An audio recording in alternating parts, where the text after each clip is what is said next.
Good morning, all. Good morning, Veera. Good morning. So, yesterday కొన్ని business related transactions మనం చూసాము business terminology. Okay, then next one is event versus transaction. Okay,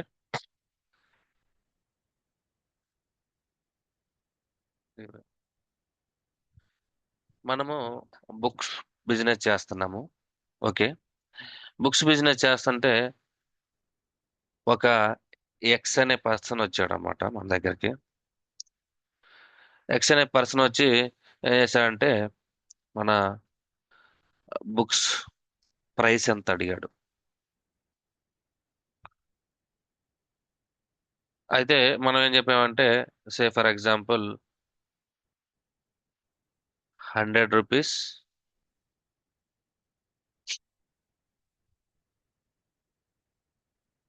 per book అని చెప్పాను అనమాట. తర్వాత ఏం చేశాడంటే ఇతను ఓకే ప్రైస్ అడిగాడు.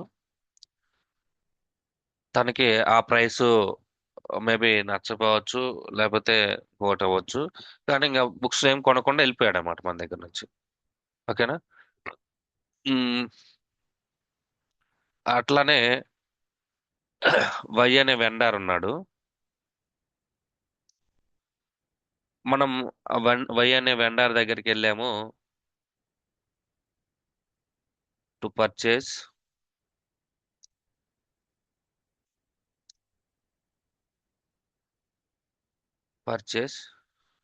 Books for resale. వెళ్ళాం, వై అనే వెండర్ దగ్గరికి వెళ్ళాము బుక్స్ కొనడానికి. తను ఏం చెప్పాడంటే మనం ఎంత అంటే కాస్ట్ ఎంత అని అడిగాం అనమాట. కాస్ట్ అడిగితే తను ఏం చెప్పాడంటే ఒక్కొక్క బుక్ 70 రూపీస్ అని చెప్పాడు. కానీ మనకి ఆ ప్రైస్ నచ్చల, వాడు ఇస్తానన్నటువంటి కాస్ట్ మనకి నచ్చలేదన్నమాట. సో మనం అక్కడ నుంచి వచ్చేసాం అనమాట. ఇప్పుడు ఈ ఫస్ట్ ట్రాన్సాక్షన్, ఫస్ట్ ఈవెంట్ కానీ ఈ సెకండ్ ఈవెంట్ లో కానీ ఏమన్నా మనీ ట్రాన్స్ఫర్ అయిందా మన దగ్గర నుంచి వైకి కానీ, లేకపోతే వై దగ్గర నుంచి కానీ మనకి కానీ? No, no. లేదన్న. There there is no money involving, right? Yes. So దీన్ని ఏమంటారంటే మనము ఈవెంట్ అంటారన్నమాట. ఓకేనా. Same transaction.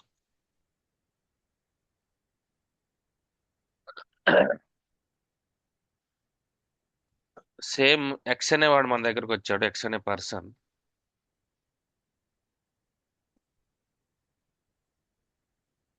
బుక్స్ ఎంత అని అడిగాడు, బుక్స్ ప్రైస్ ఎంత అని అడిగాడు. మనం 100 రూపీస్ పర్ బుక్ అని చెప్పాము. ఆడు ఎక్స్ అనేవాడు ఏం చేశాడంటే ఓకే నాకు ఒక 10 బుక్స్ కావాలన్నాడు.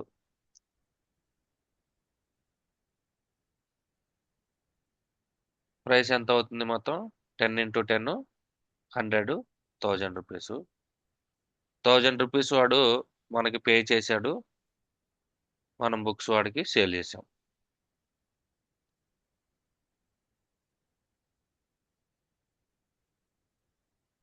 Sold books to X.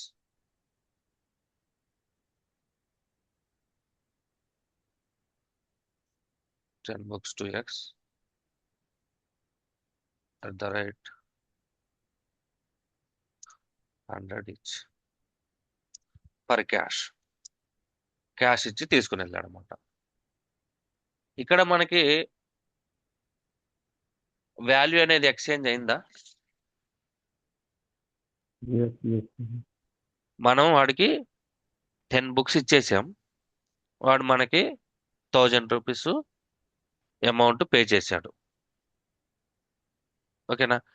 First ఈ ఫస్ట్ దాంట్లో ఈ ఎగ్జాంపుల్ కి, సెకండ్ దాంట్లో ఈ ఎగ్జాంపుల్ కి డిఫరెన్స్ ఏంటి? First event where the money is not involved. In the first దాంట్లో transaction, money is not involved. Just they inquired about the price. ఆ, ఓకే. ఫస్ట్ దాంట్లో మనకి ఎటువంటి మానిటరీ ఎక్స్చేంజ్ జరగలేదు, అంతే కదా? Just Yes. వాడేదో మనకి వచ్చాడు, ప్రైస్ అడిగాడు, చెప్పాము, వెళ్ళిపోయాడు. ఇప్పుడు సేమ్ సెకండ్ ఎగ్జాంపుల్ తీసుకుందాం. YU&R దగ్గరికి వెళ్ళాం మనం.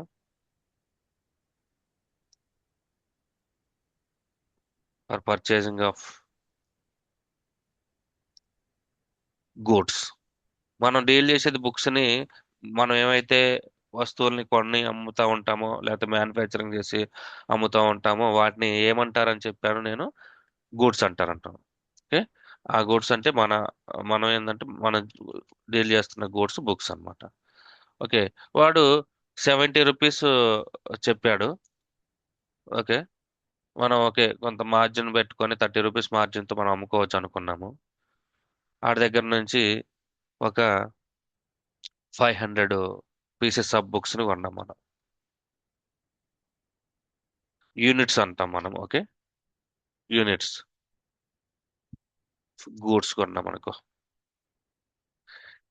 ఇక్కడ మనం 500 గూడ్స్ కొన్నాము, 500 యూనిట్స్ ఆఫ్ గూడ్స్ కొన్నాము. కానీ క్రెడిట్ కొన్నాం అనమాట. అంటే మనం ఇప్పుడు అమౌంట్ ఇవ్వట్లేదు వాడికి, ఫ్యూచర్ లో మనం అమౌంట్ ఇస్తాం అనమాట. 500 ఇంటూ 70, 35,000 రూపీస్ మనము వాడికి పే చేయాలి ఫ్యూచర్ లో, for purchasing of goods at the rate of 70 rupees, 500 units. ఇక్కడ సెకండ్ ఎగ్జాంపుల్ చూడండి. ఇక్కడ మనం ఏమన్నా, ఇక్కడ ఏం జరిగింది? జస్ట్ మనం వెళ్ళాము బుక్స్ కొనాలని, వాడు ఒక రేట్ చెప్పాడు. మనకి అది ఎందుకో రేట్ నచ్చుకునో లేకపోతే ఏదైనా కారణం ఉండొచ్చు, మనం అక్కడ ఏమీ కొనలేదన్నమాట, వచ్చేసాం అన్నమాట. ఇక్కడ ఏమన్నా మనీ ఎక్స్చేంజ్ జరిగిందా? మానిటరీ బెనిఫిట్ ఏమన్నా ఎక్స్చేంజ్ జరిగిందా?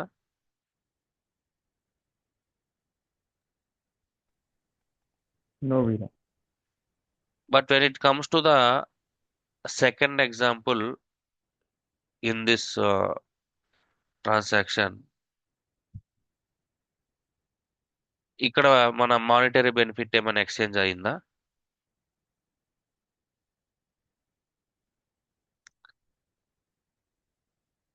ఇక్కడ మనం 500 బుక్స్ ని కొనుక్కొచ్చుకున్నాము, ఐ మీన్ పర్చేజ్ చేసాము ఫ్రమ్ వెండర్ ఆన్ క్రెడిట్.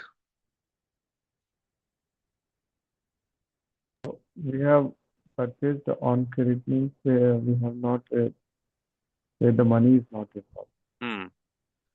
కానీ మనీ పే చేయకపోయినా కానీ మనం ఫ్యూచర్ లో పే చేయాలా లేదా వాడికి? Yes, on credit discount. చెయ్యాలి. ఎందుకంటే ఇప్పుడు మనం ఆయన దగ్గర నుంచి మనం బుక్స్ తెచ్చుకున్నాం మనకి, అంటే దానికి మనీ వాల్యూ ఉంటుందా లేదా ఆ బుక్స్ కి? Yes, yes, so that is called monetary value. ఆ మానిటరీ వాల్యూ అనేది ఎక్స్చేంజ్ అయిందా లేదా? వాడి దగ్గర నుంచి మనకి బుక్స్ వచ్చాయా లేదా? yes, Veera. వచ్చినాయి. మనం వాడికి ఫ్యూచర్ లో ఏం చేయాలా? ఆ అమౌంట్ ఏదైతే ఉందో ఆ అమౌంట్ ని మనం పే చేయాలి. ఆ పే చేయటం అంటే ఏంది? మనం ఫ్యూచర్ లో పే చేయాలంటే ఇప్పుడు మనకి ఏమవుతుంది అది? ఎసెట్ అవుతుందా, లైబిలిటీ అవుతుందా? Liability.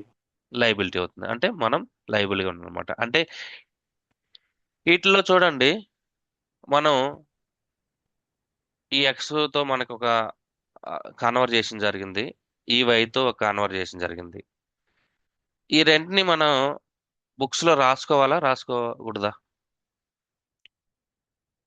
Mm, um? not required. మనం బుక్స్ ఆఫ్ అకౌంట్స్ లో రాయాల్సిన అవసరం లేదు. ఓకే. కానీ ఇక్కడ చూడండి, ఈ ఎక్స్ మన దగ్గర నుంచి బుక్స్ ఒక 10 బుక్స్ 1000 రూపీస్ కి తీసుకొని వెళ్ళాడు. ఓకే. మనం 100 రూపీస్ చొప్పున ఆడికి అమ్మాము, ఆడు క్యాష్ పే చేశాడు. ఇది మన బుక్స్ ఆఫ్ అకౌంట్స్ లో రాసుకోవాలా లేదా? Yes, we need to write. We need to write. Yes. Okay. At the same time second కూడా రాయాలన్నమాట. అంటే మీకు నేను చెప్పాలనుకున్నది ఏంటంటే, ఈవెంట్ అనేది just an occurrence. It will happen. There is no monetary exchange between business and others. When it comes to the transaction is an event. It will involve the exchange of monetary benefits between a business and others. So మనము books of accounts లో events ని మనం రాయాల్సిన అవసరం అయితే లేదు. Okay. ఇక్కడ ఈ books of accounts ని మనం, ఈ ఈవెంట్స్ ని మన బుక్స్ ఆఫ్ అకౌంట్స్ లో రాయాల్సిన నీడ్ అయితే లేదనమాట, రాయకూడదు. when it comes to the transaction, we have to write all the transactions in our books of accounts in a systematic manner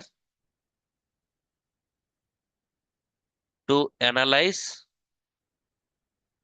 these transactions at a later stage. Okay. This is called event. This is called a transaction. Okay. Transaction event గురించి ఒక చిన్న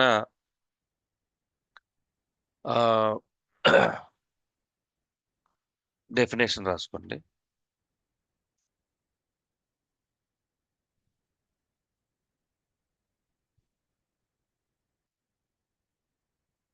An event is any happening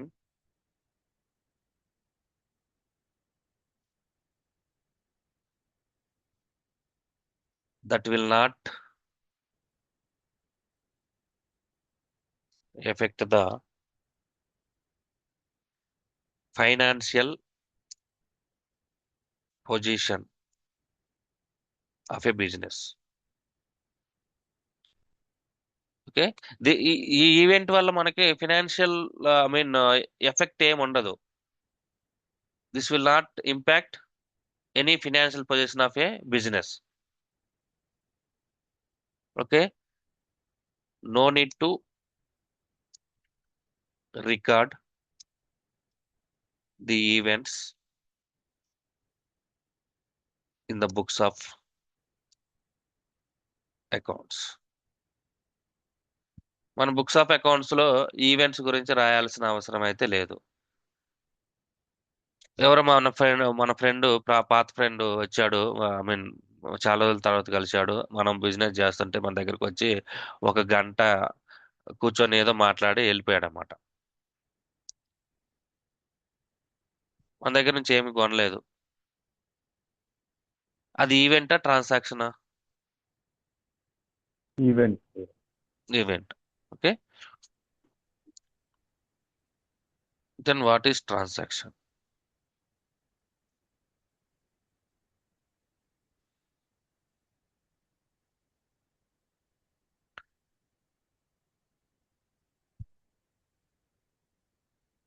A transaction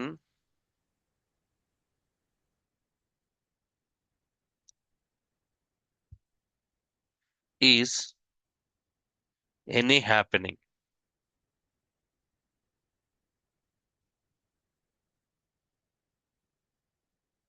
that involves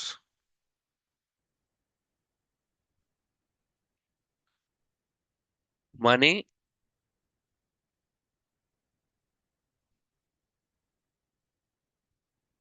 and affects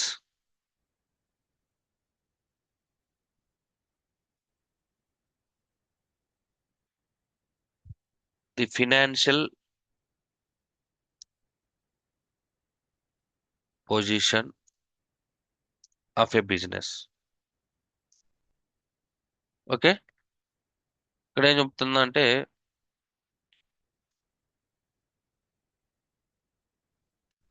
a transaction any happening that involves money and affect the financial position of a business. ఇక్కడ చూడండి, ఇప్పుడు మన దగ్గర books ఉన్నాయి. వాడు వచ్చాడు, ఎక్స్ అనే వాడు వచ్చాడు, మన దగ్గర నుంచి ఒక 10 బుక్స్ 100 రూపీస్ పర్ బుక్ చొప్పున 100 రూపీస్ పర్ బుక్ చొప్పున మన దగ్గర నుంచి పర్చేజ్ చేశాడు. ఓకే, మన దగ్గర ఉన్న బుక్స్ ఏమవుతున్నాయి, ఎక్స్ అనేది తీసుకెళ్తున్నాడు, ఎక్స్కి వెళ్ళిపోతున్నాయి అనమాట. అట్ ద సేమ్ టైం మనకేం వస్తుంది బుక్స్ ఇచ్చినందుకు? Cash. మనీ అనేది, క్యాష్ అనేది మన బిజినెస్ లోకి వస్తుంది. మన బిజినెస్ లోంచి ఏం పోతున్నాయి? Books Books. పోతున్నాయి. అంటే బుక్స్ అంటే మన సరుకు అనమాట, గూడ్స్. ఇక్కడ ఫినాన్షియల్ పొజిషన్ చేంజ్ అయిందా లేదా?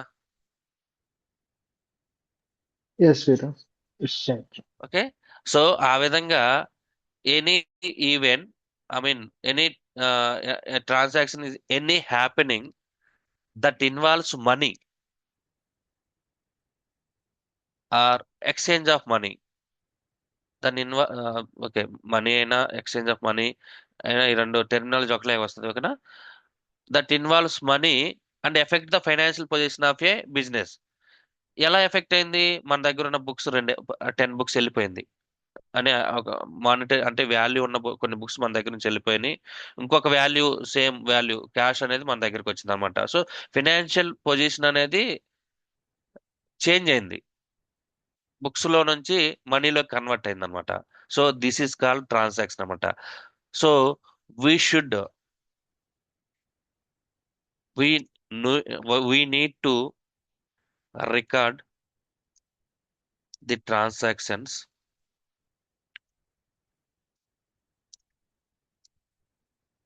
in the books of accounts. అర్థమైందా? What is the difference between event and transaction అనేది?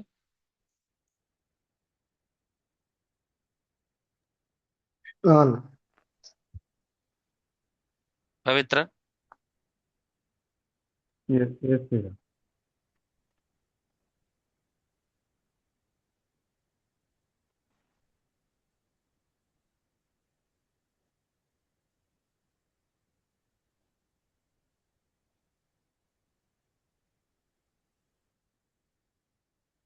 సో మనం బుక్స్ ఆఫ్ అకౌంట్స్ లో ఓన్లీ ట్రాన్సాక్షన్ మనం రికార్డ్ చేసుకుంటాం అనమాట. మనకి ప్రాఫిట్ వచ్చిందా, లాస్ వచ్చిందా అనేది మనం end of the financial year లో మనం క్యాలిక్యులేట్ చేస్తాం అనమాట. సో ఆ విధంగా ప్రాఫిట్ వచ్చిందా, లాస్ వచ్చిందా అని మనం ఎనలైజ్ చేయాలంటే మనం బుక్స్ ఆఫ్ అకౌంట్స్ అనేది మెయింటైన్, అంటే మనం రోజు డైలీ మన బిజినెస్ లో జరిగే ట్రాన్సాక్షన్స్ ని రికార్డ్ చేసుకోవాలన్నమాట. సో ఆ విధంగా రికార్డ్ చేసి మనం ఎనలైజ్ చేయడాన్ని అకౌంటింగ్ అంటారన్నమాట. సో దానికన్నా ముందు I have to explain few things. Okay, మనము మనకి double entry system, single entry system అని రెండు ఉంటాయి అనమాట. విన్నారా? సింగిల్ ఎంట్రీ అంటే ఏంటి? Single entry versus double entry systems.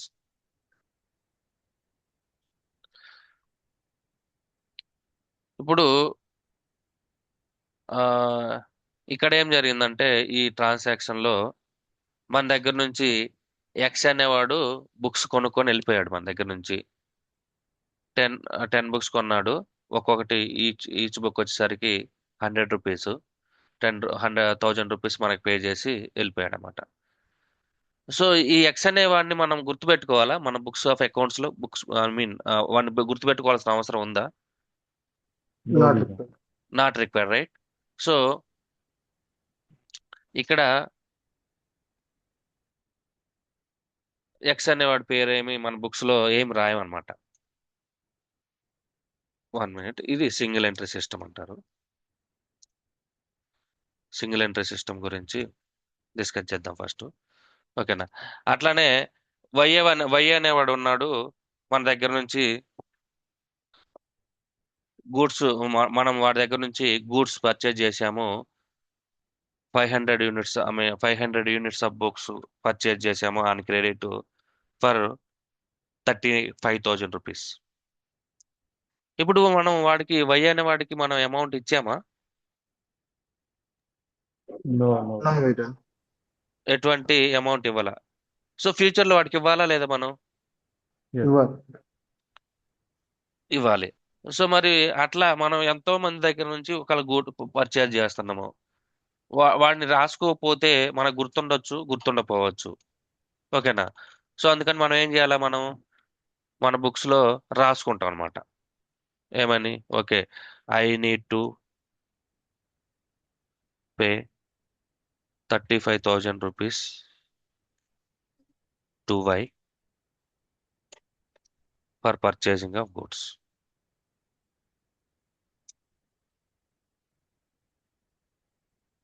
Goods అని రాసుకుంటాం. అంటే ఇక్కడ ఏం జరుగుతుందంటే ఓన్లీ మనం ఎవరికన్నా ఇవ్వాలన్నా, లేకపోతే మనకి ఎవరన్నా ఇవ్వాలన్నా మనం రాసుకుంటాం అనమాట. ఇంకా రిమైనింగ్ ఏమి రాయమన్నమాట దీంట్లో. ఆ పర్సన్ గుర్తుపెట్టుకోవటానికి, మనం ఇవ్వాల్సిన పర్సన్ కానీ లేకపోతే మనకి ఇవ్వాల్సిన పర్సన్ కానీ గుర్తుపెట్టుకోవటానికి మాత్రమే మనం ఇట్లా ఒక సింగిల్ గా వైకి 35,000 రూపీస్ ఇవ్వాలి.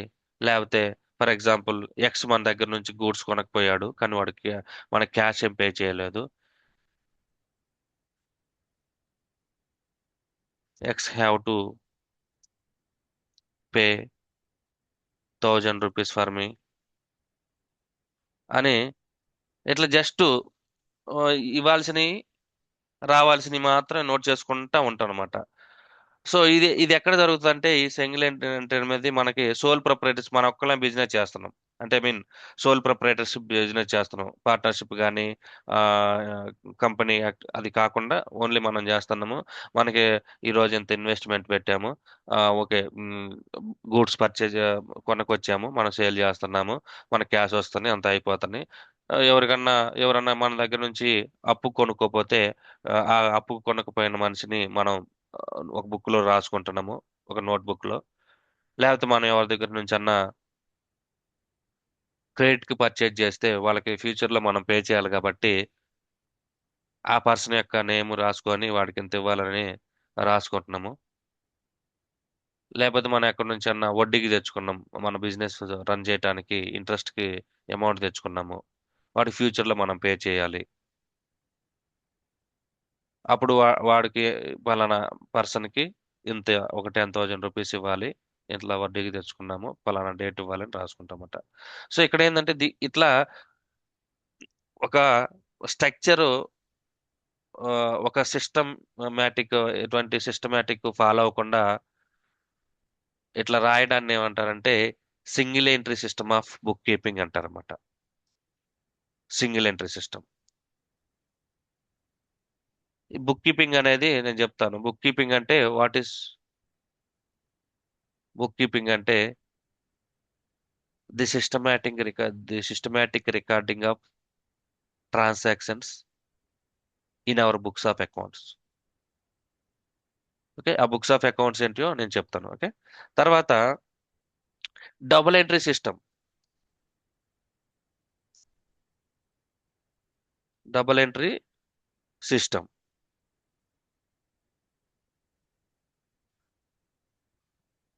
What is double entry system?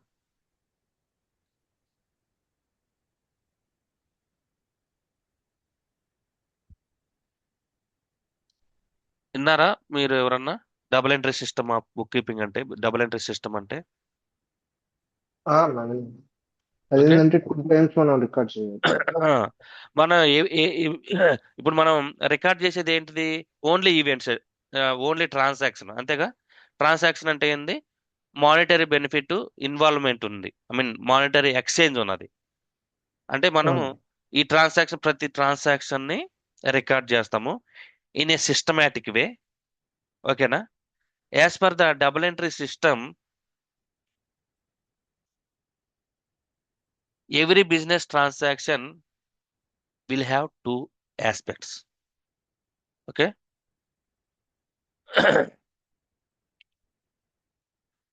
As per the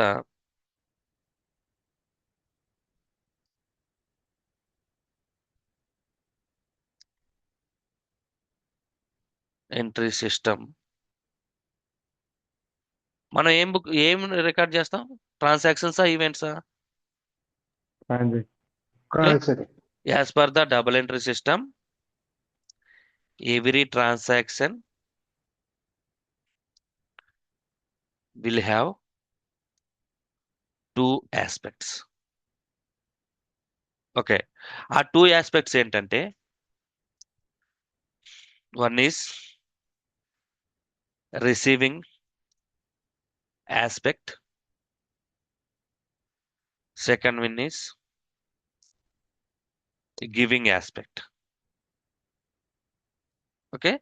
receiving aspect, giving aspect అంటే మనం ఈ డబుల్ ఎంట్రీ సిస్టంలో మనం ఎవ్రీ ట్రాన్సాక్షన్ ని రికార్డ్ చేస్తాము.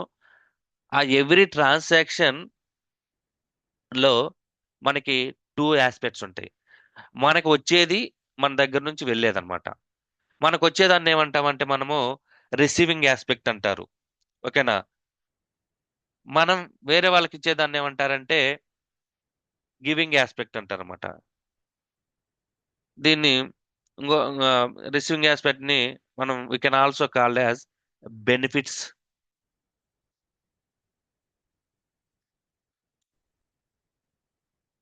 Received. Okay. Second one is benefits. మనకు ఒకటి వస్తుందంటే మన కాడ నుంచి ఒకటి పోవాలి కదా. Yeah, benefits given. Benefits given.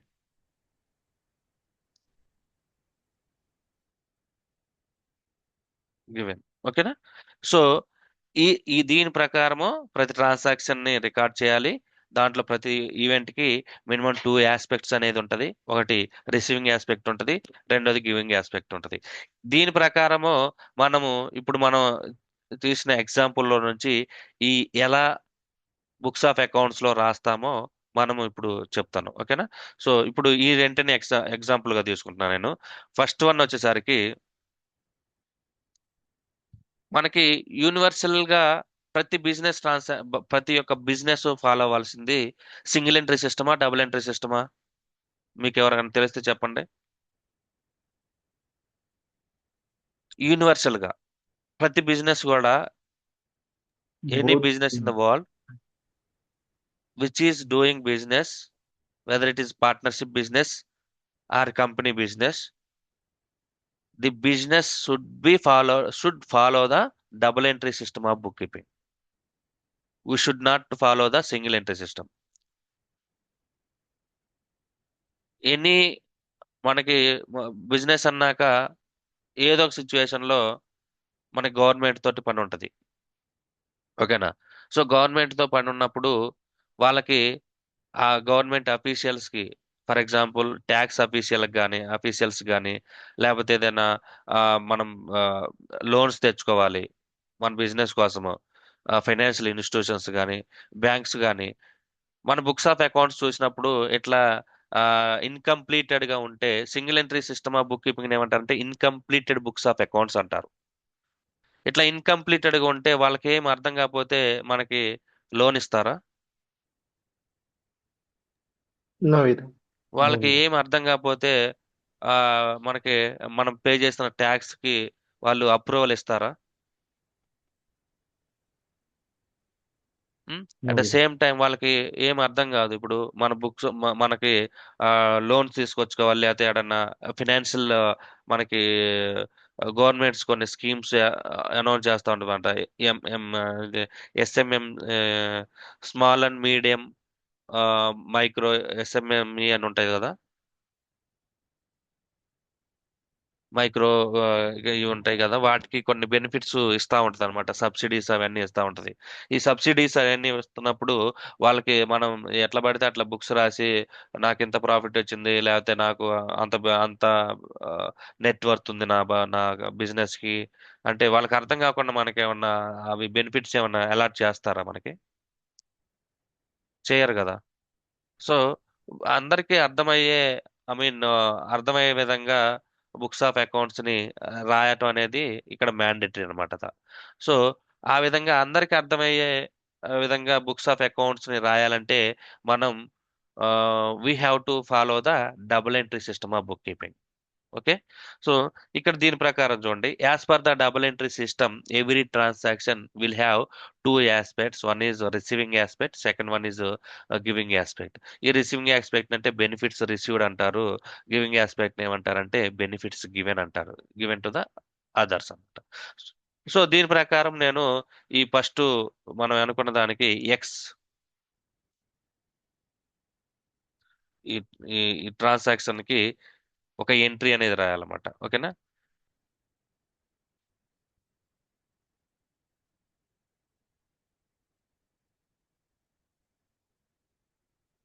ఇక్కడ చూడండి, ఈ ట్రాన్సాక్షన్ ఫస్ట్ ట్రాన్సాక్షన్ ఏంటంటే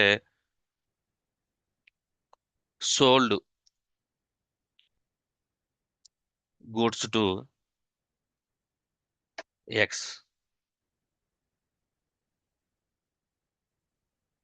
ఎట్ ద రేట్ 100 ఈచ్.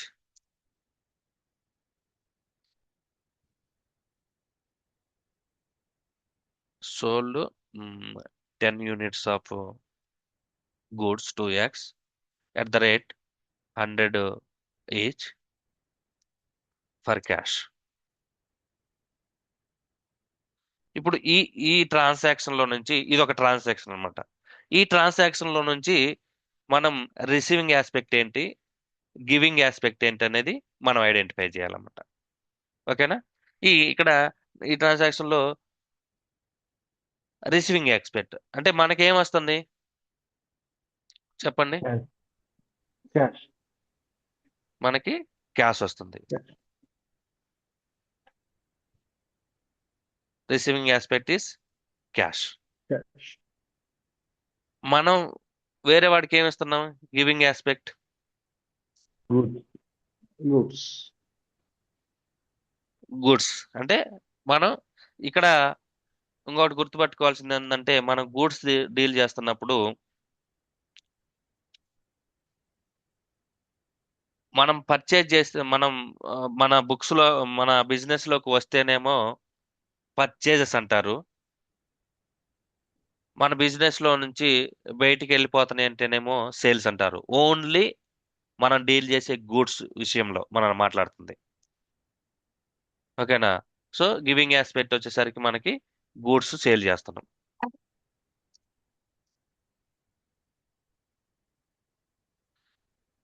మనం బుక్స్ ఆఫ్ అకౌంట్స్ లోకి ఎంత మనీ వస్తుంది మనకి? 1000 రూపీస్. ఓకేనా. మన బుక్స్ ఆఫ్ అకౌంట్స్ లోకి క్యాష్ 1000 రూపీస్ వస్తుంది. As per the double entry system the receiving both receiving aspect should be equal to the giving aspect అనమాట. ఓకే. ఇక్కడ మనం 10,000 రూపీస్ 1000 రూపీస్ మనం క్యాష్ వస్తుంటే దాన్ని డెబిట్ లో రాస్తాము, ఐ మీన్ రిసీవింగ్ ఆస్పెక్ట్ రాస్తాము. రెండోది గివింగ్ ఆస్పెక్ట్ గా 1000 రూపీస్ రాస్తాం అనమాట. As per the double entry system of book keeping every transaction should be having two aspects, and at the same time some of the receiving aspects should be equal to the sum of the giving aspects అన్నమాట. Okay. ఈ విధంగా మనం 1000 rupees benefit మనకు వస్తుంటే 1000 rupees benefit ని మనం X అనే వాడికి ఇచ్చేస్తాం అనమాట. So receiving aspects giving aspect అర్థమైంది కదా ఈ ట్రాన్సాక్షన్ లో. ఓకేనా. Yes, ఇక్కడ sir. అంటే ఇది ఇంకా నేను ఈ క్యాష్ డెబిట్ ఎలా వచ్చింది, ఈ సేల్స్ గూడ్స్ సోల్డ్ అనేది క్రెడిట్ ఎలా వచ్చింది, ఇదంతా నేను ఇప్పుడు ఎక్స్ప్లెయిన్ చేస్తాను మీకు. దానికి కొన్ని రూల్స్ అండ్ రెగ్యులేషన్స్ ఉన్నాయి. And every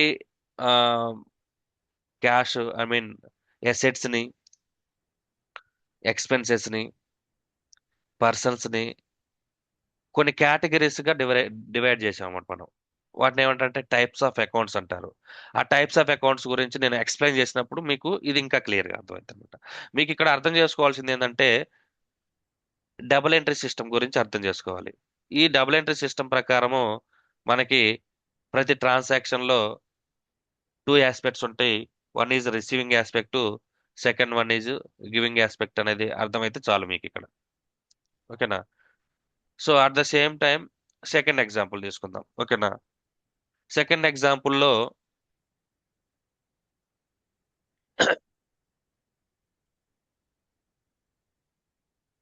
purchased goods from why,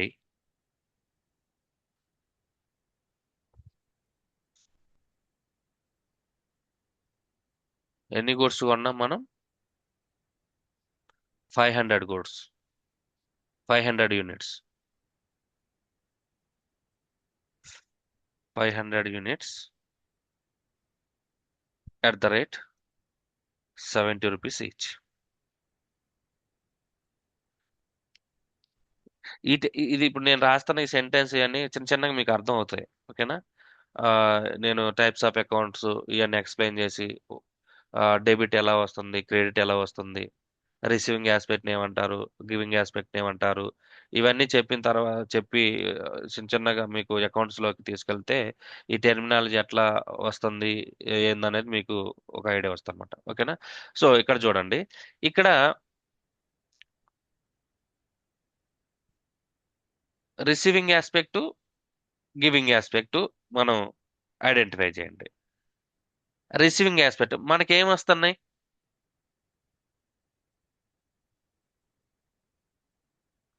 మనకి బిజినెస్ లోకి ఏం వస్తున్నాయి? Good. Goods. గూడ్స్ వస్తున్నాయి. గూడ్స్ వస్తుంటే మనం గూడ్స్ మన బిజినెస్ లోకి వస్తుంటే ఏమనుకోవాలని చెప్పాను? గూడ్స్ బిజినెస్ లోకి Purchase. వస్తుంటే పర్చేజెస్, అంతేనా? Yes. పర్చేజెస్, పర్చేజెస్ అనుకోవాలి. గూడ్స్ మన దగ్గర నుంచి వెళ్ళిపోతుంటే సోల్డ్, Sales. సేల్స్ అనుకోవాలి. అంతే కదా? సో ఈ పర్చేజెస్ మనకి, ఈ పర్చేజెస్ అనేది మనకు వస్తున్నాయి, మన బిజినెస్ లోకి వస్తున్నాయి. ఈ ఎంత వస్తున్నాయి? ఐ మీన్ ఇది క్యాలిక్యులేట్ చేయండి. 500 rupees, 500 units, each one 70 rupees. ఎంత వస్తుంది మనకి? 35,000 రూపీస్.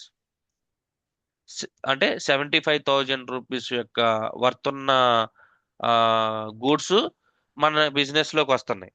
దాన్ని ఏమంటామంటే మనం పర్చేజెస్ అంటాం. అంటే ఈ పర్చేజెస్ అనేది రిసీవింగ్ ఆస్పెక్ట్ అన్నమాట మనకి. ఓకేనా?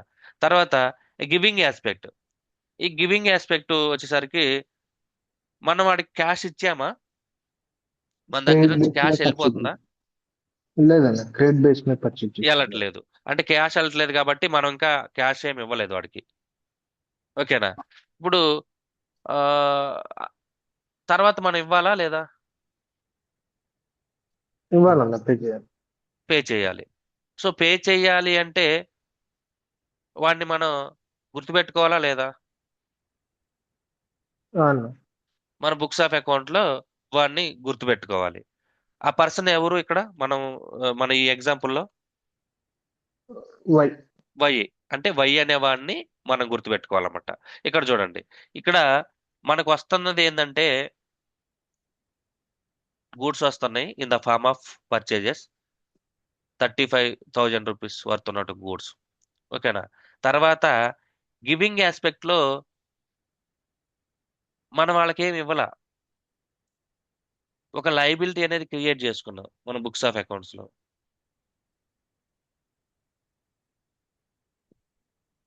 ఈ గూడ్స్ ని మనకి ఎవరిచ్చారో గుర్తుపెట్టుకోవాలి మనం. మనకి ఎవరిచ్చారు ఈ గూడ్స్ ని? వై వై అని ఇచ్చాడు. సో అందుకని ఏం చేసినాం అంటే వై అనే పేరు మనం ఈడ బుక్స్ ఆఫ్ అకౌంట్ లో రాసుకున్నాం అనమాట. ఓకేనా? సో ఇది ఎంత ఎంత రాసుకుంటాం, వాడికి ఎంత ఇవ్వాలని రాసుకుంటాం మనం? 36. 35,000 రూపీసే కదా. మనకి ఎంత బెనిఫిట్ వస్తుందో అంత అమౌంట్, ఐ మీన్ అంత అంత మాత్రం ఇస్తాం మనం, ఎక్కువ ఇవ్వం కదా. సో ఇదనమాట. సో ఇది రిసీవింగ్ ఆస్పెక్ట్, గివింగ్ ఆస్పెక్ట్ అన్నమాట. ఇది ఈ డబుల్ ఎంట్రీ సిస్టమ్ ప్రకారము ఇప్పుడు ఇది ఓకే, ఇంతవరకు అర్థం చేసుకుంటే చాలు మీరు ఇక్కడికి. ఏంటంటే డెబిట్ క్రెడిట్ అనేది నేను ఇప్పుడు అప్కమింగ్ చెప్పబోతున్నా అనమాట. ఓకేనా? ఇది అంటే as per the double entry system, every transaction will have two aspects. One is receiving aspect, second one is giving aspect. Okay, every business should follow the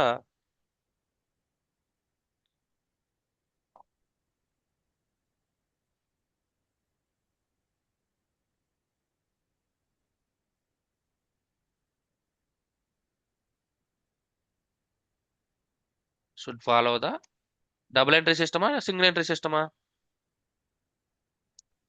Double Double Double entry. entry entry. system. Double entry system అనేది every business should follow. Okay, ఇప్పుడు ఈ double entry system ప్రకారము మనం books of accounts ని maintain చేయాలంటే కొన్ని rules and regulations ఉన్నాయి. ఆ రూల్స్ అండ్ రెగ్యులేషన్స్ ని ఫాలో మీన్ అర్థం చేసుకోవటానికి ముందు మనం అర్థం చేసుకోవాల్సింది ఏంటంటే వాట్ ఈస్ ఎన్ని టైప్స్ ఆఫ్ అకౌంట్స్ ఉన్నాయి మనకి.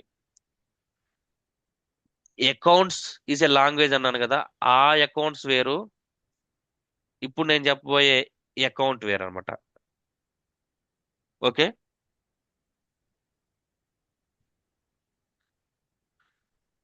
దానికన్నా ముందు కొన్ని I mean double entry system గురించి ఆ, కొన్ని అడ్వాంటేజెస్, అసలు డబుల్ ఎంట్రీ సిస్టమ్ అంటే ఒక డెఫినేషను, ఇవన్నీ చెప్తామట. ఇంకోటి ఏంటంటే మనకి ఆల్రెడీ 7:20 అయింది. ఓకేనా? ఇప్పుడు ఆ టైప్స్ ఆఫ్ అకౌంట్స్ అవన్నీ స్టార్ట్ చేస్తే మనకి మినిమం 1 అవర్ పైన పడుతుంది కాబట్టి అది టైప్స్ ఆఫ్ అకౌంట్స్ వాటి గురించి రేపు చెప్తాను. ఈలోపు మనకేంటంటే కొన్ని books of accounts, double entry system అంటే డెఫినేషను, దానికి సంబంధించి benefits of double entry system, ఇవన్నీ కొన్ని ఆ, చెప్తాను, అది నోట్ చేసుకోండి. Okay,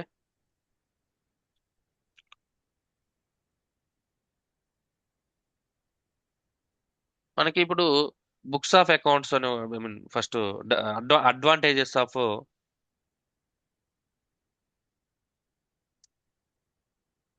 double entry system.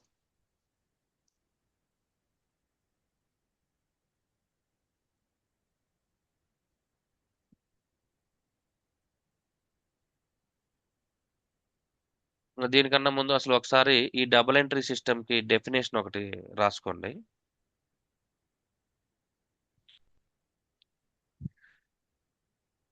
It is a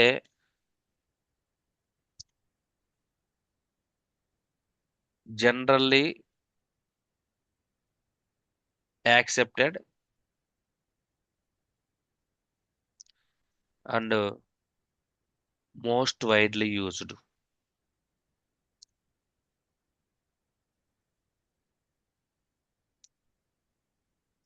system in accounting.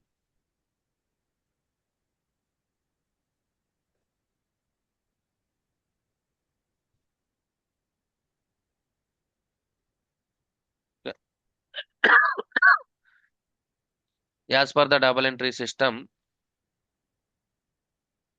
business transaction will have two aspects.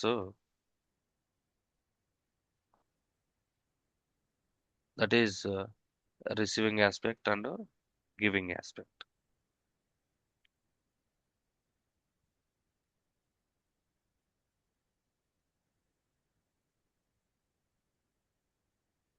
As per this double entry system, when a business receives any benefit,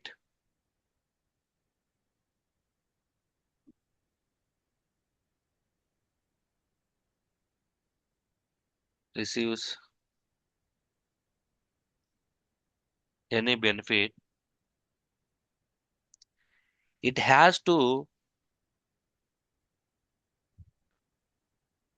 give another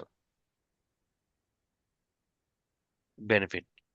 అంటే మనం ఏదైతే benefit పొందుతున్నామో అదే విధంగా మనం ఈ business benefit ఇవ్వాలన్నమాట. Benefit of equal value. అంతేగా మనం ఇక్కడ ఎవరి ట్రాన్సాక్షన్ ఏం చేసినాము, 1000 రూపీస్ బెనిఫిట్ మనం పొందితే 1000 రూపీస్ బెనిఫిట్ మనం ఇస్తాం అనమాట. ఇక్కడ కూడా 1000 రూపీస్ 35,000 రూపీస్ బెనిఫిట్ మనం పొందితే 35,000 రూపీస్ బెనిఫిట్ మనం ఇస్తున్నాం.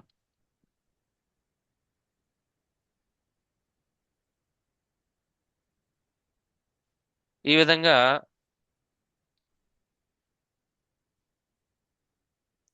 Recording of these two benefits ఏం చేస్తాను, ఒక బెనిఫిటే రాస్తున్నామా మనం ఇచ్చే బెనిఫిటే, లేకపోతే తీసుకునే బెనిఫిటే రాస్తున్నాం, లేకపోతే టూ బెనిఫిట్స్ రాస్తున్నాం మనం ఇక్కడ మన బుక్స్ ఆఫ్ అకౌంట్స్ లో? both Sir. బోత్ రాస్తున్నాం. సో ఈ విధంగా in two different accounts is called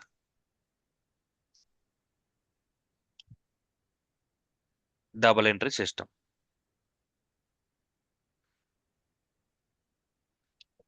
ఇక్కడ చూడండి,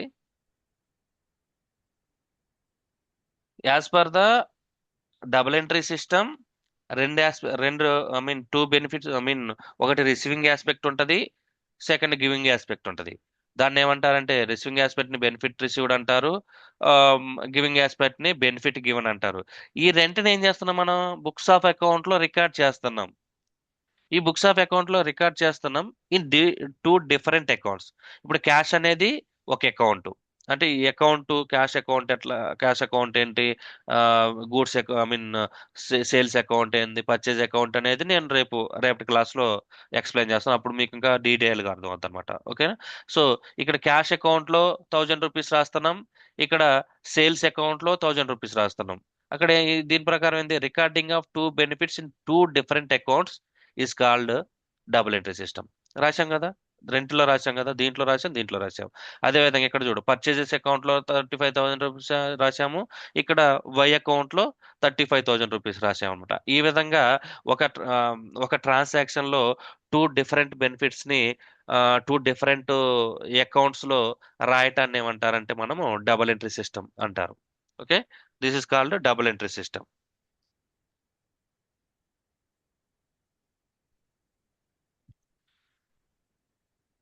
దీన్ని ఏమంటారంటే డెబిట్ టు క్రెడిట్ అంటారు. ఓకే, ఒక సెంటెన్స్ ఇక్కడ రాస్తాను, అది ఇప్పుడు మీకు అర్థం కాకపోయినా రేపు అర్థం అవుద్ది మీకు. ఓకేనా? One one account should be in this two accounts, one account should be debited and another account should be creditor with equal amount. Okay,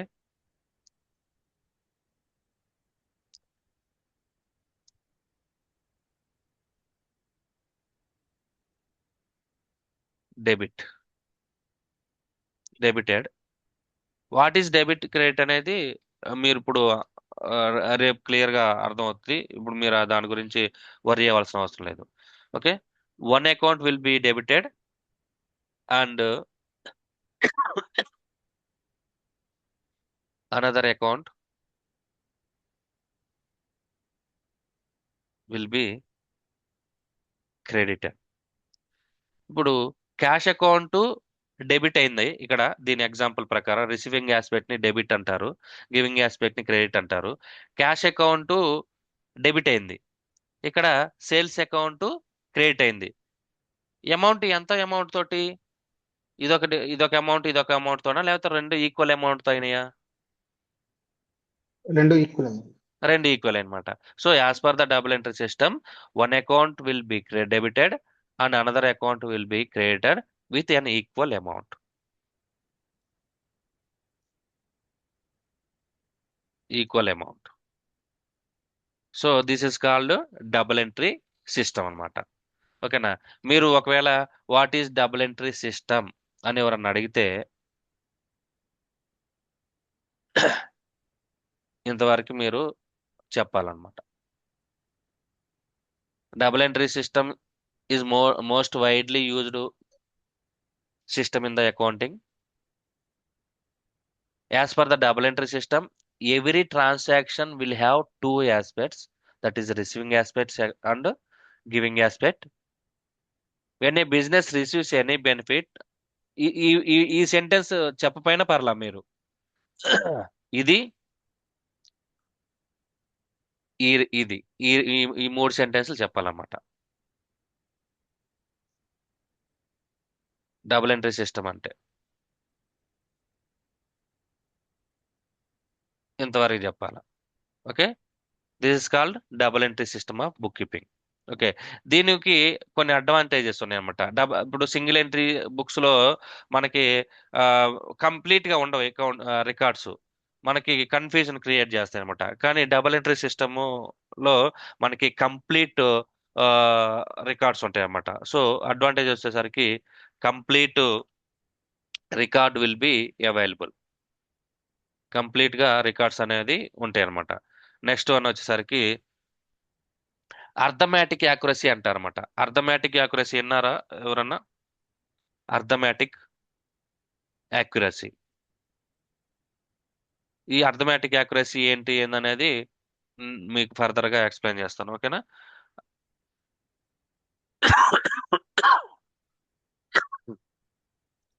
arithmetic accuracy తర్వాత మనకి based on this double entry system we can prepare the final accounts. Final accounts అంటే ఏంటో కూడా మీకు చెప్తాను. Final accounts అంటే profit and loss account, balance sheet, విన్నారు కదా ఇవి. Profit and loss account, balance sheet, these two are called final accounts. Okay, తర్వాత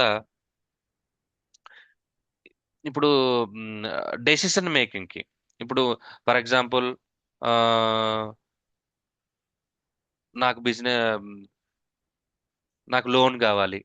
ఓకేనా? లోన్ కావాలి అంటే మనం ఈ బుక్స్ ఆఫ్ అకౌంట్స్ ని మనకి ప్రాఫిట్ వస్తుందా, బెనిఫిట్ వస్తుందా అని ఎవరికి చూపించాలి? లోన్ కావాలంటే లోన్ ఎక్కడి నుంచి తీసుకుంటాం మనం? Bank. Bank. Either bank or financial institution. ఓకేనా? బ్యాంక్ దగ్గరికి వెళ్ళి మనము ఎలా పడితే అలా బుక్స్ ఆఫ్ అకౌంట్స్ రాసుకొని, ఇదిగో నాకు ఒక 10 లక్షలు మీన్ ప్రాఫిట్ వస్తుంది ఎవ్రీ మంత్, ఎవ్రీ ఇయర్, నాకు ఒక 20 లక్షల లోన్ కావాలి అంటే ఇస్తాడు వాడు? ఇవ్వడు కదా. సో మనం ఏం చేయాలంటే మనం బుక్స్ ఆఫ్ అకౌంట్స్, మన ఫైనల్ అకౌంట్స్ ప్రిపరేషన్, మన ఫైనాన్షియల్ వర్దీనెస్, మనకి ఎన్ని అసెట్స్ ఉన్నాయి, ఎన్ని లయబిలిటీస్ ఉన్నాయి, మన వర్దీనెస్ ఎంత, ఇవన్నీ వాడికి మనం ఓవరాల్ గా చెప్తే వాడు నమ్మడు. అందుకని మనం ఏం చేయాలంటే మనం బుక్స్ ఆఫ్ అకౌంట్స్ ని వాడికి చూపించాలి. ఆ బుక్స్ ఆఫ్ అకౌంట్స్ ని వాడికి చూపించినప్పుడు ఆటోమేటిక్ వాడికి అర్థమైపోద్ది. ఓకే, ఇలా లయబిలిటీ ఇంత, ఇలా క్యాపిటల్ ఎంత ఇన్వెస్ట్ చేశారు, వాళ్ళ ప్రజెంట్ వర్దీనెస్ ఇంత, వాళ్ళకి ఇంత అసెట్స్ ఉన్నాయి, వాళ్ళకి ఇంత టర్న్ ఓవర్ ఇట్లా జరుగుతుంది. మనకి ప్రాఫిట్ అండ్ లాస్ అకౌంట్ అనేది ఒకటి ఉంటుంది అనమాట. ప్రాఫిట్ అండ్ లాస్ అకౌంట్ లో ఆ ఇయర్ లో, ఆ పర్టికులర్ ఇయర్ లో, లేకపోతే ఆ పర్టికులర్ పీరియడ్ లో మనం ఎసెట్స్ ఎంత, ఐ మీన్ పర్చేజెస్ ఎంత చేసాం. పర్చేజెస్ అంటే గూడ్స్, మనం డీల్ చేసే గూడ్స్ ని, వాటిని ఎంత కమ్మాము, వాటిని అమ్మటానికి వాళ్ళకి ఎంత ఖర్చు అవుతుంది, ఫైనల్ గా వాళ్ళకి ప్రాఫిట్ ఎంత వస్తుంది, ఇవన్నీ కూడా మనకి ఈ ప్రాఫిట్ అండ్ లాస్ అకౌంట్ లో తెలిసిపోద్ది అనమాట. వాళ్ళకి ఏం చేయాలంటే ఒక 5 years బుక్స్ ఆఫ్ అకౌంట్స్ వాళ్ళు చూడాలనుకుంటారు. ఆ 5 years related books of accounts, profit and loss account, balance sheet, ఇవన్నీ కూడా వాళ్ళకి సబ్మిట్ చేస్తామన్నమాట. ఈ సబ్మిట్ చేయటం అంటే మనం ఊరికే రాసుకొని, ఓకే నాకు ఇంత ప్రాఫిట్ వచ్చింది, ఇంత సేల్ చేశాను, ఇంత పర్చేజ్ చేశాను అంటే కుదరదు అనమాట. రియల్ గా వాటిని ఆడిట్ చేయించాలి. ఆడిట్ అంటే తెలుసా? ఒక చార్టర్డ్ అకౌంట్ ఉంటాడు మనకి. ఐ మీన్ ఆ చార్టర్డ్ అకౌంట్ దగ్గరికి వెళ్ళి మనం ఇదిగో నేను ఇట్లా లోన్ పెట్టుకోవాలనుకుంటున్నాను అంటే ఇప్పుడు మనం ఏ బెనిఫిట్ పొందాలన్నా గానీ మనం మన చేతిలో ఉందని రాసుకొని పోతే కుదరదాడ. దానికి ఒక అప్రూవల్ అనేది ఉండాలన్నమాట. ఐ మీన్ అప్రూవల్ లేకపోతే మనం ఆ, ఒక చెకింగ్ అది ఎవరు చేస్తారంటే అఫీషియల్ గా చేసే వాళ్ళు ఎవరంటే చార్టర్డ్ అకౌంట్స్ అన్నమాట. వాళ్ళ పని ఏంటంటే వీళ్ళు బుక్స్ ఆఫ్ అకౌంట్స్ ని కరెక్ట్ గా ఫాలో అయ్యారా లేదా, రూల్స్ అండ్ రెగ్యులేషన్స్ కరెక్ట్ గా ఫాలో అయ్యారా లేదా, వీళ్ళు రాసినటువంటి బుక్స్ ఆఫ్ అకౌంట్స్ కరెక్టా లేకపోతే దీంట్లో ఏమైనా చీటింగ్ ఉన్నాయా, మిస్టేక్స్ ఉన్నాయా, అవన్నీ ఐడెంటిఫై చేసి వాళ్ళు okay these books of accounts are recorded as per the rules and regulations framed by the companies act 2013 and they are disclosed everything in true and fair manner అని చెప్పేసి ఒక certificate ఇస్తాడనమాట. అప్పుడు ఆ certificate ఇచ్చిన books of accounts మాత్రమే ఈ financial organisations కానీ ఈ government authorities like tax authorities ఇవన్నీ కూడా నమ్మాలంటే మనం ఊరికే బుక్స్ ఆఫ్ అకౌంట్స్ రాసుకొని పోయి నాకు ఇంత వచ్చింది ప్రాఫిట్, నేను ఇంత సేల్ చేశాను, నేను ఇంత పర్చేజ్ చేశాను, నాకు ఇంత అసెట్స్ ఉన్నాయి అంటే నమ్మరు అనమాట. మనకి అసెట్స్ ఉన్నా కూడా వాళ్ళు చార్టర్డ్ అకౌంట్ అనేవాడు ఏం చేస్తాడు, మనం అకౌంట్స్ ఉన్నాయని రాసాము, ఎసెట్స్ ఉన్నాయని రాసాము, ఒక 10 బిల్డింగ్లు ఉన్నాయి, ఒక 10 కోట్ల ఆస్తి ఉంది అని రాసాము, వాడు జస్ట్ ఊరికే అట్లా సైన్ చేసేయాడు మన దగ్గర మన బుక్స్ లో, ఓకే ఉన్నాయి చూశానని. వాడు మనుషుల్ని పంపిస్తాడు అనమాట. వాళ్ళ దగ్గర చార్టర్డ్ అకౌంటెంట్ దగ్గర ఆల్రెడీ సిఏ చదివే వాళ్ళు ఉంటారు. వాళ్ళు ఆర్టికల్షిప్ చేయాల్సి వస్తుంది అనమాట. ఆర్టికల్షిప్ చేసే వాళ్ళని కానీ లేకపోతే వీళ్ళ దగ్గర ప్రాక్టీస్ చేసే జూనియర్ చార్టర్డ్ అకౌంటెంట్స్ మా పంపించి ఫిజికల్ వెరిఫికేషన్ చేస్తారు. ఫస్ట్ డాక్యుమెంట్స్ చెక్ చేస్తారు, ఎవరి పేరు మీద ఉంది, ఓకే బిజినెస్ పేరు మీద ఉందా లేదా చెక్ చేస్తారు, టిక్ చేస్తారు. ఎంత వాల్యూ ఉంది, బుక్స్ ఆఫ్ అకౌంట్స్ లో ఎంత వాల్యూ చూపించారు అది టిక్ చేస్తారు. మళ్ళా ఏంటంటే వాళ్ళు మార్కెట్ వాల్యూని మనకున్న బుక్స్ ఆఫ్ అకౌంట్స్ లో వాల్యూని కూడా కంపేర్ చేస్తారు. ఎప్పుడు కంపేర్ చేస్తారంటే మనం ఏం చేస్తున్నారంటే ఒక 4 సంవత్సరాల క్రితము ఒక ల్యాండ్ కొన్నాము. అప్పుడు ఒక 10 lakhs రూపీస్ కొన్నాము ల్యాండ్ని. ఇప్పుడు దాని యొక్క మార్కెట్ వాల్యూ 40 lakhs అయిందనమాట 4 years తర్వాత. మనం ఏం చేసామంటే fixed assets appreciation, revaluation of assets అంటారు, ఐడియా ఉందా? రివాల్యుయేషన్ ఆఫ్ అసెట్స్, కొన్ని అసెట్స్ టైం ఐ మీన్ గడిచే కొద్దీ కొన్ని అసెట్స్ వాల్యూ పెరుగుతుంది, టైం గడిచే కొద్దీ కొన్ని అసెట్స్ వాల్యూ తగ్గుతుంది. ఫర్ ఎగ్జాంపుల్ బిల్డింగ్ కొన్నాం మనం, బిల్డింగ్ కట్టాం, లేకపోతే కట్టేటప్పుడు మనకి ఒక 20 lakhs ఖర్చు అయింది, అది ఆల్రెడీ 5 years అయిపోయింది, ఇప్పుడు మనం 6th year లో ఉన్నాం. ఇప్పుడు ఆ బిల్డింగ్ మనం 20 lakhs అని చెప్పొచ్చా? లేదండి. ఏమవుతుంది అది? అప్రిషియేషన్. డిప్రిషియేషన్. ఎందుకంటే మనం కట్టించినటువంటి బిల్డింగ్ మనకి లైఫ్ లాంగ్ ఐ మీన్ ఇంకా ఆ, ఏమంటారు పర్మనెన్స్ ఇన్ నేచర్ కాదు. దాని యొక్క వాల్యూ అనేది డే బై డే తగ్గుతూ ఉంటుంది అనమాట, ఓల్డ్ అయ్యే కొద్దీ. సో దాన్ని మనం ఏం చేయాలంటే ఎవ్రీ ఇయర్, ఇప్పుడు ఫర్ ఎగ్జాంపుల్ ఒక బిల్డింగ్ కట్టాము 20 lakhs రూపీస్ పెట్టి, అది మనకి ఒక 20 years బెనిఫిట్ ఇస్తుంది అనుకుందాం. 20 years తర్వాత అది ఐ మీన్ పాతదైపోతుంది, అది ఇంకా పనికిరాదు యూజ్ చేయడానికి ఆఫ్టర్ 20 years. దాని యొక్క స్ట్రాంగ్నెస్ అనేది పడిపోద్ది అనమాట. అప్పుడు మనం ఏం చేయాలి? ఆ బుక్స్ ఆఫ్ అకౌంట్స్ లో 20 years ఉపయోగపడుతుంది అన్నప్పుడు ఒక్కొక్క ఇయర్కి ఎంత ఎంత బెనిఫిట్ మనకు వస్తుంది. ఫస్ట్ ఇయర్ అయిపోయింది, 20 years ఉంటుంది, ఇంకా 19 years మాత్రమే ఉంటుంది. మన దగ్గర బుక్స్ ఆఫ్ అకౌంట్స్ మనం ఎంత రాసుకున్నాం? 20 lakhs రాసుకున్నాం. 1 year గడిచిపోయింది.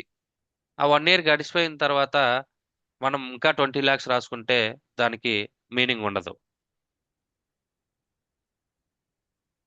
20 yearsకి ఉపయోగపడుద్ది కాబట్టి 20 lakhs మనం ఖర్చు పెట్టాం కాబట్టి ఒక్కొక్క ఇయర్కి 1 lakh చొప్పున మనం డివైడ్ చేసుకుంటే 1 year అయిపోయిన తర్వాత దాన్ని మన బుక్స్ ఆఫ్ అకౌంట్స్ లోని నుంచి తగ్గించేసేయాలన్నమాట. ఆ విధంగా తగ్గించడానికి అది ఎక్కడికో పోవాలి కదా, ఆ 1 lakh. దాన్ని ఏం చేస్తామంటే మనము ప్రాఫిట్ అండ్ లాస్ అకౌంట్ అని ఒకటి ఉంటుంది. ఆ ప్రాఫిట్ అండ్ లాస్ అకౌంట్ అనే దాంట్లో ఈ 1000ని ఒక ఖర్చుగా ట్రీట్ చేసి క్లోజ్ చేసేస్తాం అనమాట. ఆ ఖర్చును ఏమంటామంటే ఈ కేసులో డిప్రిషియేషన్ అంటారన్నమాట. డిప్రిషియేషన్ అనేది ఒక ఖర్చుగా ట్రీట్ చేస్తాం అనమాట. ఓకే, ఇట్లా బిల్డింగ్ గురించి నేను అది వాల్యూ తగ్గుతుందని చెప్పాను. ఇంకేమైందంటే సడన్ గా 4 years మనం 20 years ఉపయోగపడుతుంది అనుకున్నాము. 10 years రాగానే ఏమైందంటే దానికి క్రాక్స్ అవన్నీ ఇచ్చేసి దాని యొక్క లైఫ్ తగ్గిపోయే ఛాన్సెస్ ఉందన్నమాట. ఇప్పటివరకు 10 years వరకు మనం ఎంత ఛార్జ్ చేసి ఉంటాం డిప్రిషియేషన్ గా ఖర్చుగా ఒక్కొక్క ఇయర్ కి 1 lakh rupees వన్ అంటే ల్యాక్ 10 years కి 10 lakhs. 10 lakhs. ఇంకా ఇప్పుడు మన బుక్స్ ఆఫ్ అకౌంట్స్ లో after 10 years 11th year first లో ఎంత ఉండాలి? 10 lakhs. ఇంకా 10 lakhs ఉండాలి. కానీ ఏదో natural calamities like earth quake వచ్చింది. ఎర్త్ క్వేక్ వచ్చి మన బిల్డింగ్ అనేది కదిలింది. దానివల్ల దాని స్ట్రాంగ్నెస్ తగ్గిపోయింది. ఇంక ఇప్పుడు నుంచి క్యాలిక్యులేట్ చేసుకుంటే అది మనకు ఓన్లీ ఇంకా 7 years మాత్రమే వర్క్ చేస్తుంది. అంటే 7 years మాత్రమే. మనం ఫస్ట్ లో ఏమనుకున్నాం? 20 years అనుకున్నాం. ఆల్రెడీ 10 years అయిపోయింది, ఇంకా 10 years ఉంటుంది అనుకున్నాం. కానీ ఇంకా వాడు మనకి ఇంజనీర్ ఉంటాడు కదా, ఇంజనీర్ వచ్చి మనకి అలాంటి ఎసెట్స్ ఉంటాయి కదా, ఆ ఎసెట్స్ కి ఎప్పటికప్పుడు వాల్యూ రివైన్ చేస్తాడనమాట, రీవాల్యుయేట్ చేస్తూ ఉంటాడు అనమాట ఎసెట్ వాల్యూ. ఇప్పుడు ఏం చెప్పాడంటే మన బుక్స్ ఆఫ్ అకౌంట్స్ లో 10 lakhs rupees అని చూపిస్తున్నాం, కానీ వాడు సడన్ గా వచ్చి ఇలా ఎర్త్ క్వేక్ వల్ల దీని యొక్క స్ట్రాంగ్నెస్ తగ్గిపోయింది, దీని ఇప్పుడు వాల్యూ ఓన్లీ 7 lakh rupees అని చెప్పాడు అనమాట. అప్పుడు ఆ రిమైనింగ్ 3,000 ఉన్నాయి చూడు, 3 lakhs ఉన్నాయి చూడు, వాటిని మనం దేనిగా ట్రీట్ చేయాలంటే లాస్ గా ట్రీట్ చేయాలి, డిప్రిషియేషన్ గా కాదు. రీవాల్యుయేషన్ లాస్ అంటారు వాటిని. ఓకేనా? ఇట్లా మనకి కొన్ని అసెట్స్ ఇట్లా వాల్యూ అనేది డే బై డే మనకి వాల్యూ అనేది డిక్రీజ్ అవుతా వస్తాను. ఇంకొకటి ల్యాండ్ ఉంది. ల్యాండ్ మనం 4 years బ్యాక్ 10 lakh rupees పెట్టుకున్నాము. ల్యాండ్ వాల్యూ ఎప్పటికైనా తగ్గుతుందా? విన్నారా ల్యాండ్ వాల్యూ తగ్గుతుంది అని ఎక్కడైనా? లేదన్న. So there is no depreciation for land. ఎప్పుడు అప్రిషియేట్ అవుతానే ఉంటది అనమాట. ఎందుకు అప్రిషియేట్ అవుతా ఉంటదంటే మన వరల్డ్ మొత్తంలో 800 కోట్ల మంది జనం ఉన్నారు. వాళ్ళకి పెళ్ళిళ్ళు అవుతుంటాయి, పిల్లలు పుడుతుంటారు. ఆ 800 crores పీపుల్ 8.5 అవుతారు. తర్వాత 900 crores అవుతారు, 1000 crores అవుతారు, ఇంకా పెరిగిపోతా ఉంటారు. వాళ్ళకి ప్రతి ఒక్క ఫ్యామిలీకి హౌస్ కావాలి. ప్రతి ఒక్క ఫ్యామిలీకి ల్యాండ్ కావాలి. ప్రతి ఒక్క ఫ్యామిలీకి ఒకవేళ బిజినెస్ పెట్టాలన్నా లేకపోతే ఇంకేదైనా ఏదైనా అవసరాలకైనా కానీ ల్యాండ్ కావాలి. కానీ ల్యాండ్ పెరుగుతుందా మనకి? ఎర్త్ మీద ఉన్న ల్యాండ్, మనం జనం పెరుగుతున్నారు కాబట్టి ఒక 1,00,00,000 ఎకరాలు ఉన్నాయనుకో, ఆ 1,00,00,000 ఎకరాలు ప్రపంచం మొత్తం మీద ఉంటే అవి 1,50,000 ఎకరాలుగా పెరుగుతాయా? ఉంటుందా? అట్లా ఛాన్స్ ఉంటుందా?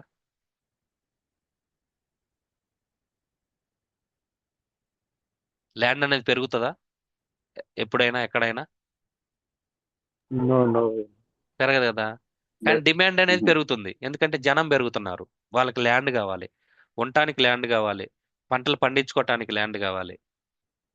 కానీ ల్యాండ్ అనేది ఎప్పుడు కూడా కాన్స్టెంట్గా ఉంటుంది. జనం పాపులేషన్ మాత్రం పెరుగుతుంటుంది అన్నమాట. అందుకని ల్యాండ్కి డిమాండ్ ఎక్కువ ఉంటుంది అన్నమాట. ఇప్పుడు ఈ సంవత్సరంలో ఎకరం 20 లక్షలు ఉందంటే నెక్స్ట్ ఇయర్ వచ్చేసరికి అది 25 lakhs రావచ్చు, 25 lakhs వరకు పోవచ్చు అనమాట. ఆ తర్వాత 30 lakhs కావచ్చు. అట్లా పెరుగుతూనే ఉంటది కానీ తరగటం అనేది ఉండదు అనమాట ల్యాండ్కి. సో అందుకని దానికి డిప్రిషియేషన్ అనేది ఏమి ఉండదు, ఎప్రిషియేషన్ మాత్రమే ఉంటుంది అనమాట. సో ఈ విధంగా ఆ, ఇక్కడికి ఎందుకు వచ్చామంటే ఆడిటరు మనల్ని బుక్స్ ఆఫ్ అకౌంట్స్ లో మనం ఈ ల్యాండ్ నాకు ఇంత ఉంది, దాని వాల్యూ ఇంత అని రాసుకున్నప్పుడు, నా బుక్ ఐ మీన్ నా బిల్డింగ్ ఇన్ని బిల్డింగ్స్ ఉన్నాయి దాని వాల్యూ ఎంత అని రాసుకున్నప్పుడు, దాన్ని బేస్ చేసుకొని నీకున్న ఆస్తుల్ని, నీకున్న ఐ మీన్ అసెట్స్ ని, నీకున్న లైబిలిటీస్ ని బేస్ చేసుకొని నీ నెట్వర్త్ ని క్యాలిక్యులేట్ చేసి, ఆ నెట్వర్త్ బేస్ చేసుకొని నీకు ఇంకా ఫైనాన్షియల్ అబ్లిగేషన్స్, లోన్స్ ఏమైనా ఉన్నాయని చెక్ చేసి, తర్వాత ఫైనల్ గా మనకి లోన్ అనేది శాంక్షన్ కావాలి. ఈ లోన్ అనేది శాంక్షన్ కావాలంటే నువ్వు నేను చెప్తే ఇవ్వరు. ఆ చార్టర్డ్ అకౌంట్ అనే పర్సన్ ఎవరైతే ఉన్నారో ఆ చార్టర్డ్ అకౌంటెంట్ మనకి ఒక సర్టిఫికేట్ ఇస్తే, okay these books are followed by the I mean these books written by following the rules and regulations framed by the government as per the Companies Act 2013. uh, these books are free from any అంటే ఏమంటారంటే mistakes ఏం లేవు దీంట్లో. ఇవన్నీ ఒక certification ఇస్తే ఆ certification base చేసుకొని బ్యాంక్ అనేవి లోన్ అనేవి శాంక్షన్ చేస్తాయి అనమాట. సో ఈ సర్టిఫికేషన్ ఇవ్వటానికి లేకపోతే ఈ బ్యాంకు లోన్ చేయటానికి నువ్వు బుక్స్ ఆఫ్ అకౌంట్స్ ఎలా పడితే అలా రాస్తే నీకు ఎవరు సర్టిఫికేట్ ఇవ్వరు. Single entry system of book account లో ఏదో రాసుకుంటే నీకు చార్టర్డ్ అకౌంటెంట్ కానీ లేకపోతే ఇంకొక పర్సన్ ఎవరు నీకు అప్రూవల్ ఇవ్వడు అనమాట. సో దానికోసం అని చెప్పేసి మనము డబుల్ ఎంట్రీ సిస్టమ్ అనేది ఫాలో అవ్వాలి ఖచ్చితంగా at the time of making the books of accounts, preparing the books of accounts. Okay, so these are the advantages of a double entry system అనమాట. ఓకేనా? ఇంకా టుమారో క్లాస్లో మనం ఈ డబుల్ ఎంట్రీ సిస్టమ్ రిలేటెడ్గా ఈ రిసీవింగ్ ఆస్పెక్ట్ ఎలా వస్తుంది, గివింగ్ ఆస్పెక్ట్ ఎలా వస్తుంది, ఇది డెబిట్ ఎలా అవుతుంది, ఇది క్రెడిట్ ఎలా అవుతుంది,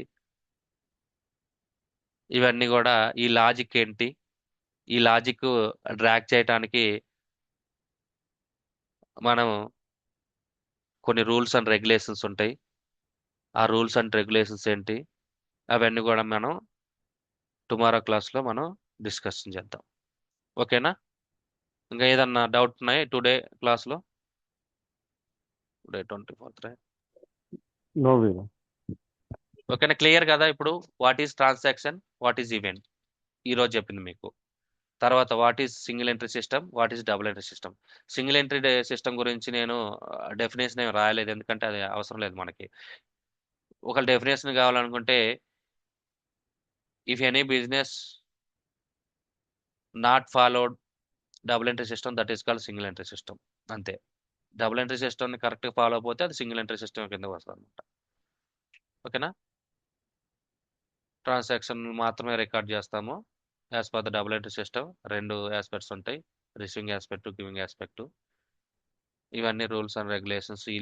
ఇది ఎలా రిసీవింగ్ ఆస్పెక్ట్ అయింది, ఇది ఎలా గివింగ్ ఆస్పెక్ట్ అయింది, వై అనేది నేను నెక్స్ట్ క్లాస్లో డీటెయిల్గా ఎక్స్ప్లెయిన్ చేస్తాను. ఓకేనా? ఏమైనా డౌట్స్ ఉంటే అడగండి.